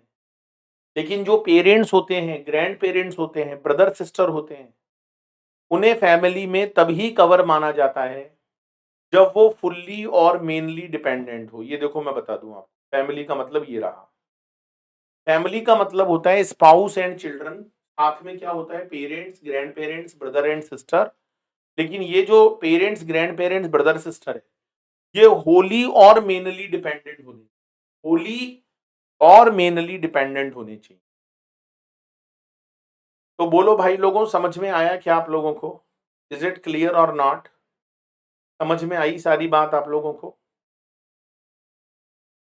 तो अगर आप सेम फैमिली के मेंबर हो तो भी हम आपको क्या बोलेंगे, रिलेटेड पर्सन। और लास्ट पॉइंट क्या बोलता है, one of them is the sole agent or distributor of others. अगर आप किसी के सोल एजेंट हो या डिस्ट्रीब्यूटर हो तो भी आप रिलेटेड पर्सन माने जाओगे। तो ये 9 पॉइंट याद रख लो, इसको नोट भी कर लेना है। रिलेटेड पर्सन का मतलब क्या है भाई, या तो आप किसी भी बिजनेस के अंदर कॉमन ऑफिसर हो या डायरेक्टर हो। तो जब कॉमन ऑफिसर और डायरेक्टर होंगे तो वो दोनों कंपनियां क्या मानी जाएंगी, कंपनी हो, फर्म हो, कोई भी मतलब ऑर्गेनाइजेशन हो, उन्हें रिलेटेड माना जाए। अगर आप लीगली रिकॉग्नाइज पार्टनर हो, अगर आप किसी फर्म के पार्टनर्स हो तो पार्टनर से आपस में रिलेटेड माने जाते हैं। अगर कोई पर्सन आपके ऊपर मतलब कंट्रोल करता है, 25% या उससे ज्यादा का वोटिंग पावर ले लेता है दोनों ऑर्गेनाइजेशंस में, दोनों कंपनीज में, तो भी वो कंपनियां रिलेटेड है। या दो कंपनियां मिलकर किसी थर्ड पर्सन को कंट्रोल कर लेती है तो भी वो रिलेटेड है।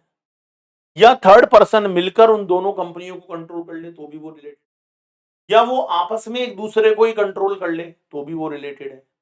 अगर वो सेम फैमिली के मेंबर्स हैं तो भी वो रिलेटेड हैं दोस्तों, तो भी वो रिलेटेड है ना। और अगर वो सोल एजेंट है, डिस्ट्रीब्यूटर है, तो भी वो रिलेटेड है। एम्प्लॉयर एम्प्लॉय रिलेशन है तो भी वो रिलेटेड। तो समझ में आया आप लोगों को? जैसे मिस्टर एक्स का एबीसी में भी 30% शेयर है और पीक्यूआर में 35 है, तो 25-25 या उससे ज्यादा है। तो इसका मतलब एबीसी और पीक्यूआर ये दोनों आपस में क्या माने जाएंगे, रिलेटेड पर्सन। अच्छा, मैंने रिलेटेड पर्सन के साथ एक बात और बोली आपको, डिस्टिंक्ट पर्सन। मैंने एक तो रिलेटेड पर्सन बोला और साथ में मैंने एक डिस्टिंक्ट पर्सन बोला। तो डिस्टिंक्ट पर्सन कौन होते हैं, फिर अपन पैरा 2 पर आएंगे दोबारा से। देखो डिस्टिंक्ट पर्सन का मतलब क्या होता है ये मैं आप लोगों को समझा देता हूं। What is the meaning of distinct person? Distinct person को डिफाइन किया गया है अंडर सेक्शन 25। दोस्तों इसके लिए वैसे तो देखो रजिस्ट्रेशन चैप्टर में हम बहुत डिटेल में पढ़ेंगे, बहुत डिटेल में, बहुत डिटेल में पढ़ाऊंगा मैं आपको रजिस्ट्रेशन वाले चैप्टर में। लेकिन दोस्तों अभी ये नाम आ गया है कि डिस्टिंक्ट पर्सन कौन होता है तो ये जानना बहुत जरूरी है। मेरी बात को बहुत ध्यान से सुनना। जैसे मान लो एक बंदा है मिस्टर एक्स, उसका एक ऑफिस दिल्ली में है और उसी मिस्टर एक्स का एक ऑफिस महाराष्ट्र में है।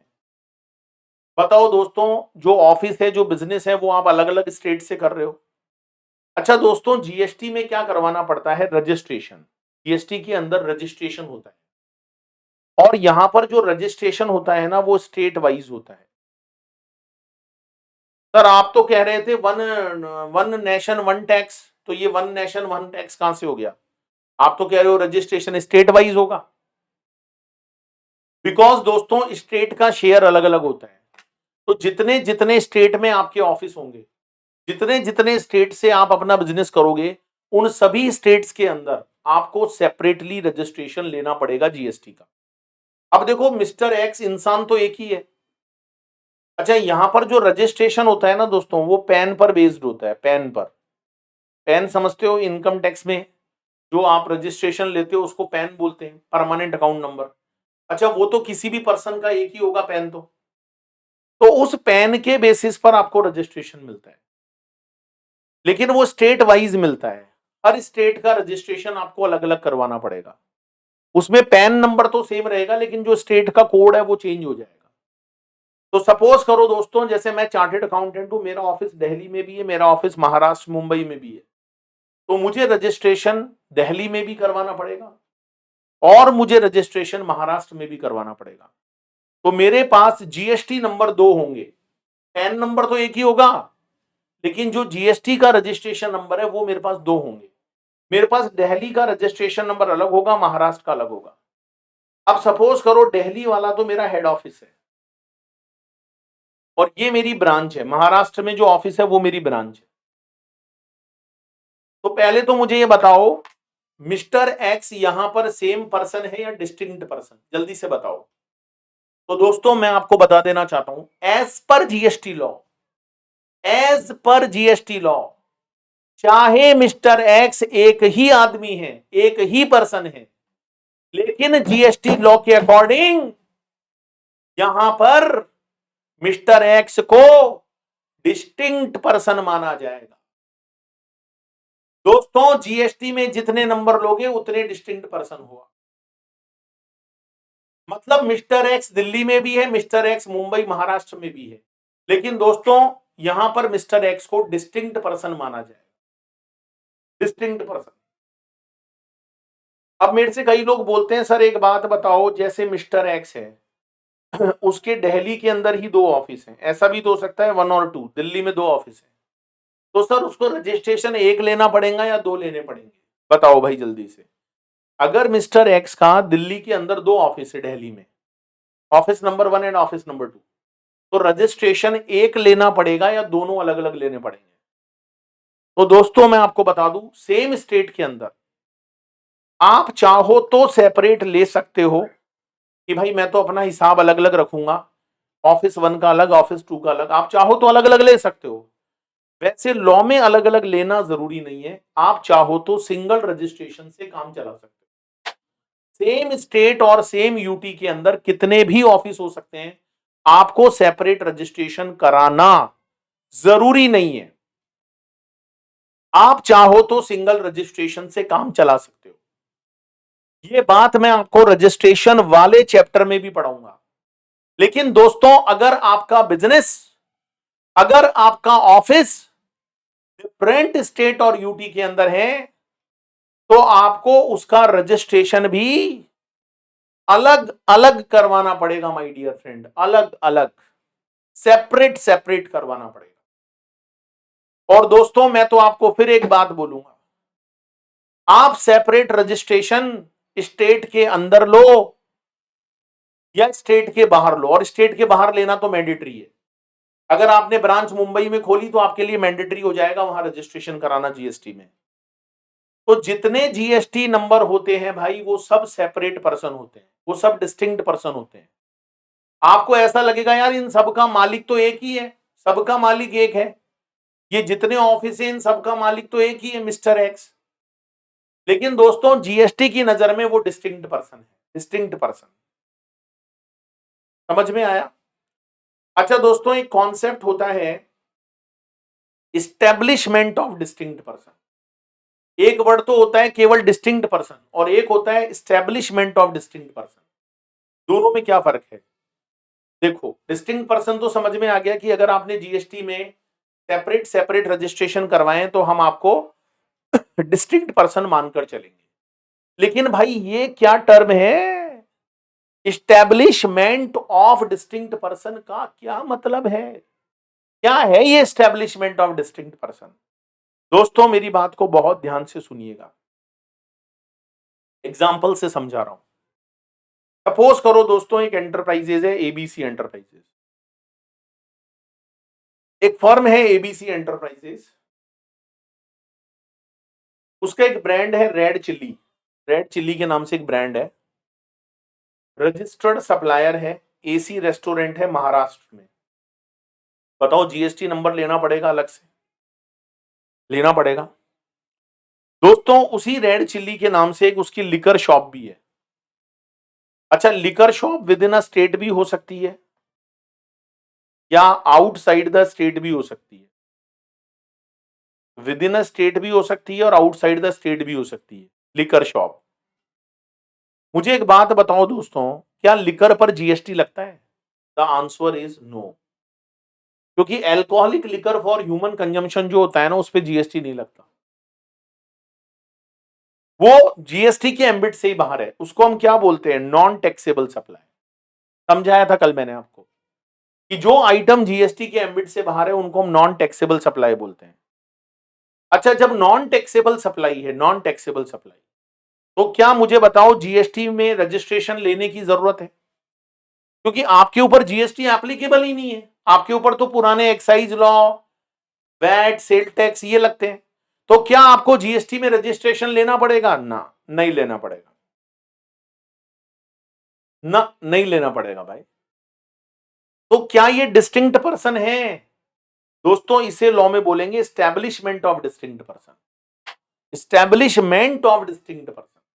तो डिस्टिंक्ट पर्सन तो वो होते हैं जहां पर दोनों जगह सेपरेट सेपरेट जीएसटी रजिस्ट्रेशन है, और जहां पर एक फर्म तो आपकी जीएसटी में रजिस्टर्ड है लेकिन दूसरी फर्म जीएसटी में रजिस्टर्ड नहीं है, बिकॉज आप नॉन टैक्सेबल सप्लाई कर रहे हो। तो ऐसी सिचुएशन में हम इसको बोलेंगे इस्टेब्लिशमेंट ऑफ डिस्टिंक्ट पर्सन। क्या बोलेंगे? Establishment of distinct person. अच्छा दोस्तों, आपको एक बात बता देना चाहता हूं, रिलेटेड पर्सन हो या डिस्टिंक्ट पर्सन हो, रिलेटेड पर्सन हो या डिस्टिंक्ट पर्सन हो, ये लोग आपस में जब कोई भी गुड्स या सर्विस की सप्लाई देते हैं इन द कोर्स और फर्दरेंस ऑफ बिजनेस, तो my dear friends, it should be treated as supply. और जब सप्लाई है दोस्तों, तो इस पर मैं आपको यकीन दिलाता हूं जीएसटी भी लगेगा, क्योंकि इस पर कोई एग्जम्पशन नहीं है। फिर से बोलता हूं दोस्तों, मेरी बात को ध्यान से सुनिएगा। पैरा 1 तो क्लियर है। पैरा 1 में क्या पढ़ाया था? शेड्यूल 1 में परमानेंट ट्रांसफर और डिस्पोजल ऑफ बिजनेस असेट। कोई भी बिजनेस असेट जिस पर आपने पहले आईटीसी लिया हो, अगर उस असेट को आप परमानेंटली डिस्पोज करोगे या ट्रांसफर करोगे, that would be treated as supply. और पैरा नंबर 2 क्या बोलता है?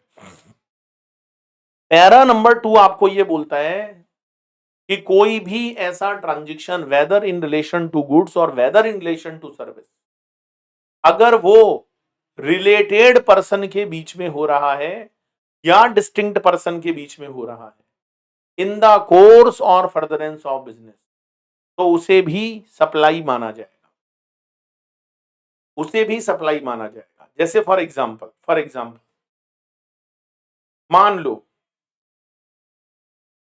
मान लो डियर, मैं एग्जांपल से समझाता हूं आपको।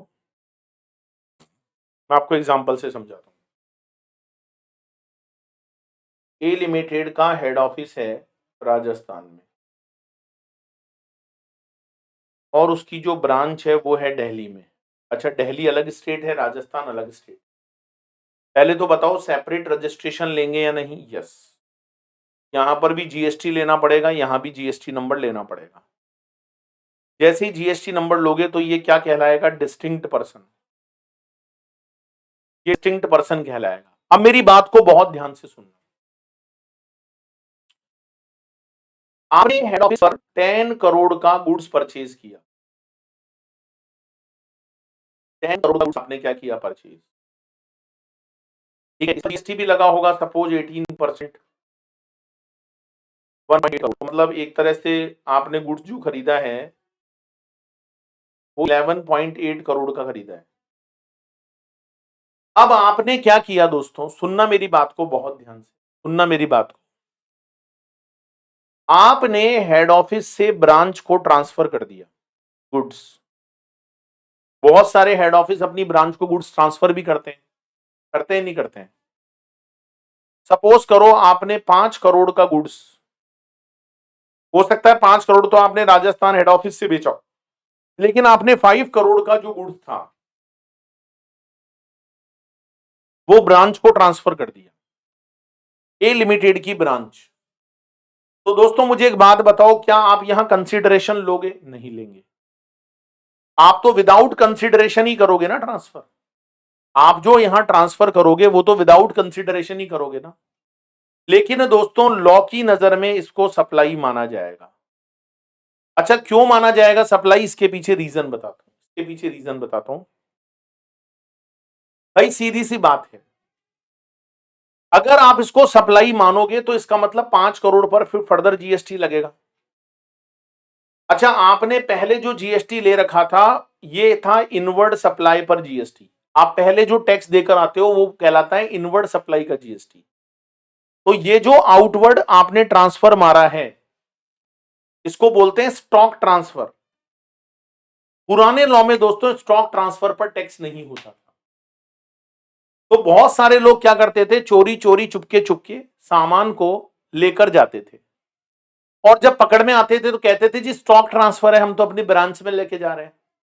लेकिन जीएसटी आने के बाद सरकार बोली कि भाई ऐसे नहीं चलेगा, अगर आप अपनी ब्रांच को स्टॉक ट्रांसफर भी करोगे तो हम उस स्टॉक ट्रांसफर को भी जीएसटी के एम्बिट में लाएंगे। और बोले तुमको नुकसान क्या है ये बताओ ना कि साहब आपने बताओ जबरदस्ती में जीएसटी लगा दिया। बोले जीएसटी लगा दिया तो क्या हुआ, ब्रांच के लिए इनवर्ड सप्लाई हो गई ना, तो ब्रांच इसके ऊपर जो जीएसटी लगा है उसका क्रेडिट ले लेगी। भाई आप ब्रांच पर आगे बेचोगे तो फर्दर जीएसटी लगेगा, तो बीच में जो जीएसटी लगा है उसका क्रेडिट मिल जाएगा, दिक्कत कहां है। अरे भाई 100 रुपए का आपने माल खरीदा हेड ऑफिस पर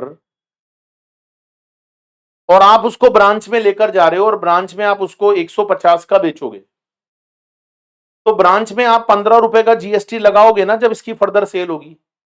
अब आप जब उसको हेड ऑफिस से ब्रांच ट्रांसफर कर रहे थे तो जीएसटी वालों ने उसकी वैल्यू 120 रुपए मान ली कि विदाउट कंसिडरेशन होते हुए भी ट्रांसफर है, और उस पर 12 रुपीज का जीएसटी लगा दिया 10%। तो कहां दिक्कत है, आपने पहले 10 रुपए का जीएसटी दिया था तो आपको 120 में से सॉरी 12 रुपीज में से 10 की क्रेडिट मिल जाएगी और आगे ब्रांच 15 में से 12 की क्रेडिट ले लेगी। तो अल्टीमेटली 100 रुपए का सामान अगर 150 में बिका तो गवर्नमेंट को यहां 2 रुपए और यहां 3 रुपए 5 रुपए ही तो मिले। तो स्टॉक ट्रांसफर अगर होगा दोस्तों वो डिस्टिंक्ट पर्सन के बीच में होगा, विदाउट कंसीडरेशन होगा, लेकिन it should be treated as supply. इससे दो बेनिफिट होंगे। क्या, पहला बेनिफिट क्रेडिट सिस्टम स्मूथली काम करेगा, क्योंकि बीच में अगर आप जीएसटी नहीं लगाओगे तो क्रेडिट की चेन टूट जाएगी, चेन ब्रेक हो जाएगी, डबल टैक्सेशन होगा, कैस्केडिंग इफेक्ट होगा दोस्तों। तो एक तो ये प्रॉब्लम दूर हो जाएगी। दूसरी बात, ये जो सामान को चोरी चोरी चुपके चुपके लेकर जाते थे भाई, अब अगर लेकर जाओगे तो पकड़े जाओगे, क्योंकि स्टॉक ट्रांसफर भी यहां सप्लाई है। डिस्टिंक्ट पर्सन को गुड्स और सर्विस की सप्लाई देना भी सप्लाई है, विदाउट कंसिडरेशन होने पर भी सप्लाई है। तो ये बात समझ में आई या नहीं आई आप लोगों को, इज इट क्लियर और not.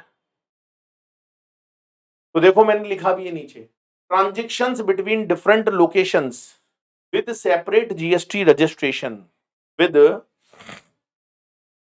separate GST registrations of same legal entity, public stock transfer or branch transfer in the course of business।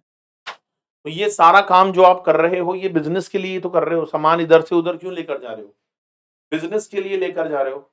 तो भाई लोगों ध्यान रखना मेरी इस बात का, ये जो विदाउट कंसिडरेशन आप सामान को एक जगह से दूसरी जगह पर लेकर जाओगे, in connection to business it should be treated as a supply whether consideration is not there, whether consideration is not there। ऐसे ही दोस्तों रिलेटेड पर्सन को अगर आप कोई सप्लाई कर रहे हो, रिलेटेड पर्सन को, अगर कोई रिलेटेड पर्सन को आपने सप्लाई दी है तो वो भी, जैसे फॉर एग्जांपल एम्प्लॉयर है,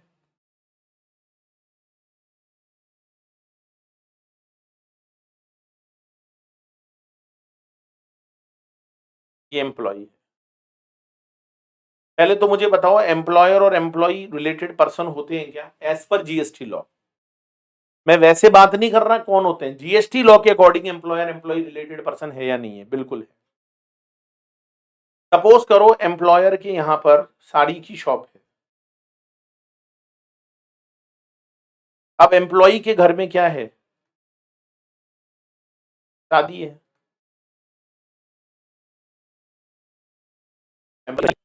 शादी है। अब एम्प्लॉयर ने क्या किया भाई, एम्प्लॉय ने सोचा यार मैं बाहर मार्केट से साड़ी खरीदूंगा तो महंगी पड़ेगी, उसने कहा मालिक मालिक आपकी दुकान से मैं सामान ले लूं, साड़ियां लेनी है, हमारे घर में शादी है, बोले ले लो, 1 लाख रुपए की साड़ी दे दी। एम्प्लॉय ने पैसे देने की बात बोली, एम्प्लॉयर ने सफा मना कर दिया, ना जी ना, मैं पैसे नहीं लूंगा। यार तुम्हारी बेटी की शादी है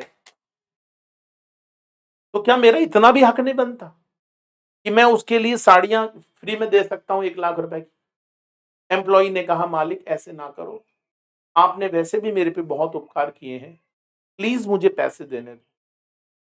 लेकिन एम्प्लॉयर ने साफ मना कर दिया, जी मैं पैसे नहीं लूंगा।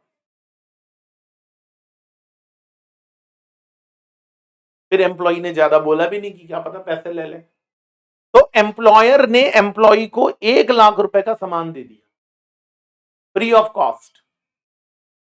बोलो दोस्तों, फ्री भी दिया होगा तो क्या आप इसको सप्लाई मान लोगे? यस मान लेंगे। रिलेटेड पर्सन के बीच में अगर कोई भी ट्रांजेक्शन होता है इन कनेक्शन टू बिजनेस,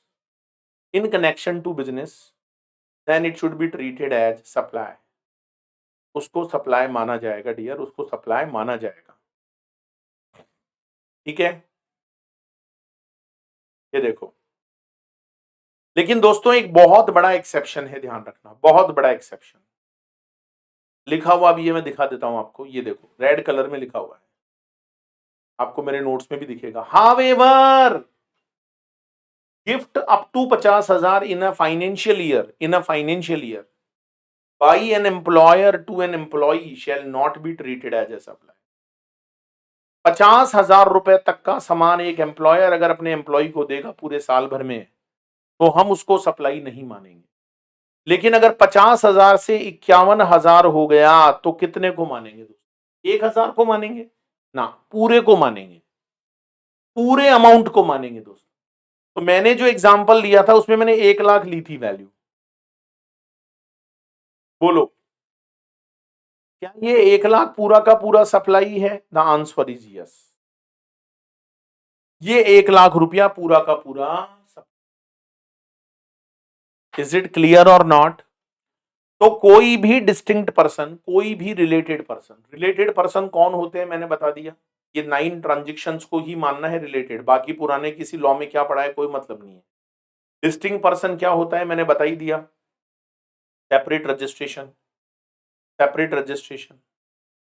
तो जब आप सेपरेट रजिस्ट्रेशन लेते हो जीएसटी में तो आप डिस्टिंक्ट पर्सन माने जाते हो। जब आप रिलेटेड पर्सन की डेफिनेशन में कवर होते हो तो आप रिलेटेड पर्सन माने जाते हो। तो रिलेटेड पर्सन और डिस्टिंक्ट पर्सन के बीच में अगर कोई भी ट्रांजेक्शन बिजनेस में होता है, whether in relation to goods और whether in relation to service और whether in relation to both in the course और furtherance of business, it should be treated as supply. उसको सप्लाई माना जाएगा माय डियर, उसको सप्लाई माना। बाकी employer employee पर कुछ बातें और है, वो मैं आपको आगे शेड्यूल 3 में भी पढ़ाऊंगा। तो आज आप लोग यहीं तक पढ़कर आइएगा। वैसे 4 पैरा थे, देखो मैं आपको याद दिला दूं, सेक्शन 7(1) हमने पढ़ा था, उसके अंदर 4 कंडीशन थी।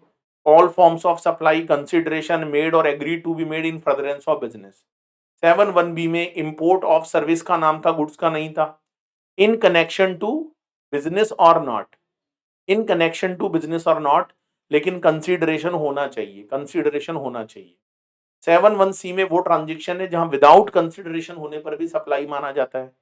उसके लिए शेड्यूल नंबर 1 हम पढ़ रहे हैं। शेड्यूल 1 में 4 पैरा हैं, 4 में से 2 पैरा आज मैंने पढ़ा दिए। पहला पैरा क्या पढ़ाया? परमानेंट डिस्पोजल और ट्रांसफर ऑफ बिजनेस असेट, जिस पर आपने पहले आईटीसी लिया हो। दूसरा, रिलेटेड पर्सन और डिस्टिंक्ट पर्सन के बीच में अगर कोई भी ट्रांजेक्शन होता है तो वो ट्रांजेक्शन भी भाई साहब सप्लाई माना जाएगा, उसे भी सप्लाई माना जाएगा। तो चलिए दोस्तों, आज हम अपनी क्लास को यहीं फिनिश करते हैं। कल हम बाकी के 2 पैरा पढ़ेंगे, यहाँ तक ज़रूर पढ़कर आइएगा। कल जैसे ही हमारा सप्लाई कॉन्सेप्ट पूरा होगा, मैं इसके क्वेश्चंस भी आप लोगों को करवा दूँगा। Thank you very much. और लास्ट में एक ही बात बोलूँगा, जोश दिल में जगाते चलो और जी